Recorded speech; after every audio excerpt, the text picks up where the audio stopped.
আসসালামু আলাইকুম। Breaking news. Medina শরীফের 1,00,000 হাজী স্বপ্নে দেখেছেন যে হযরত মুহাম্মদ সাল্লাল্লাহু আলাইহি ওয়াসাল্লাম বলেছেন যে আমার উম্মতদের বলে দাও তারা কুরআন তেলাওয়াত করুক এবং নামাজের তাকবীর দিক।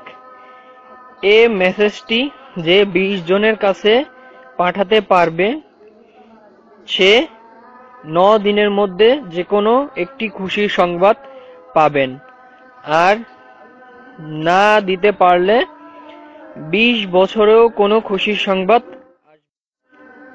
আসসালামু আলাইকুম। Breaking news. মদিনা শরীফের 1,00,000 হাজী স্বপ্নে দেখেছেন যে হযরত মুহাম্মদ সাল্লাল্লাহু আলাইহি ওয়াসাল্লাম বলেছেন যে আমার উম্মতদের বলে দাও তারা কুরআন তেলাওয়াত করুক এবং নামাজের তাকবীর দিক। এই মেসেজটি যে